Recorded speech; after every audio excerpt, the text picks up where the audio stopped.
Hello YouTube, and welcome to David Hassel's Retro Game Reviews, and this week I'm reviewing Daytona. This is quite simply an awesome Sega classic, especially in the arcade and definitely on the Sega Saturn. It definitely belongs in every Sega Saturn collection. It's just that good of a game.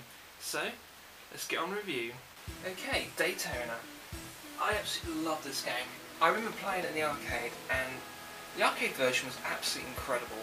And there was a huge difference between that and Virtual Race. I mean, the polygon count in Virtual Race was slightly higher than this one, but this one had a huge advantage, as in, well, it actually had mapped textures, which was a huge difference, and the game ran absolutely fluid at 60 frames per second. Whereas the home ports could only manage about 20 frames per second. From what I read on Wikipedia, this may be wrong. I don't entirely trust this one. It is apparently the highest grossing arcade machine of all time. It wouldn't surprise me, because if you go to most arcades, this is still being played even now. I mean, where I live there are two big arcades, and this is in one of them, and it's been there probably before I've even lived in Lowestoft. Well, no, not before, but it's definitely been here for a very, very long time. Okay, this has been in quite a few versions. I mean, there was two versions on the Saturn.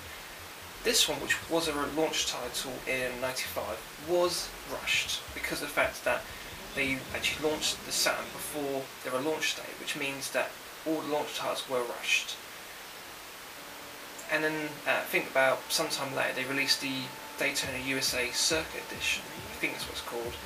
There was a PC version. Dreamcast version looked incredible and sounded amazing, but I don't know, it just didn't feel the same to me. It just... A lot of people said the controls just weren't faithful to the arcade. Whereas this version is not perfect. I mean, there's a lot of clipping, but the clipping happens because of the fact it was rushed, and apparently it was improved slightly for the second version. And apparently there was a 32 version being developed, but that was cancelled.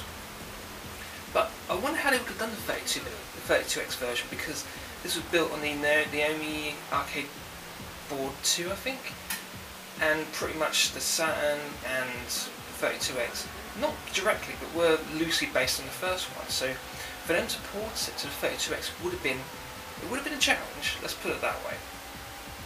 Also, I only found out after doing this. Apparently, you can actually you can use a steering wheel, of course, but apparently the arcade controller works as well, because of the fact the analog aspect of it, I think, uses the same thing as what the steering wheel uses, which means that any game that uses steering wheels is also compatible with the analog controller as well, which is pretty cool. It was made by AM2, absolutely incredible development studio. Even now they're throwing out incredible games.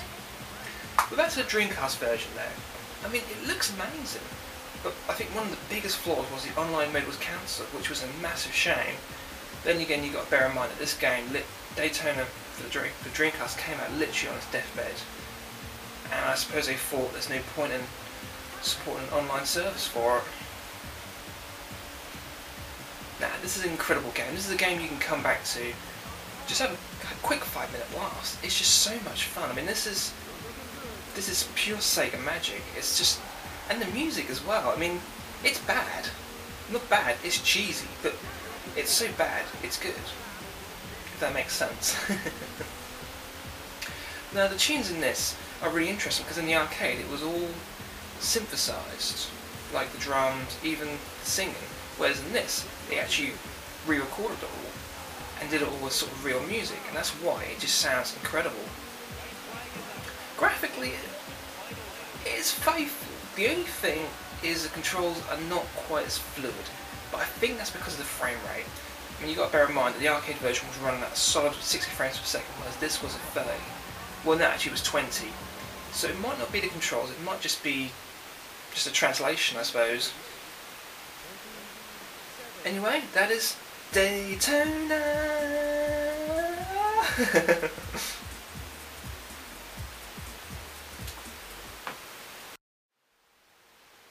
So, my final thoughts. Daytona is quite simply a Sega classic and an arcade classic. I think every gamer owes himself to at least once play this game. It's just amazing. Everything about it is just, they don't make games like this anymore, and Sega don't make games like this anymore, so it's definitely worth playing. Definitely gets the David Hasselhoff thumb of approval. I want to thank you all for watching. Till next time, peace out.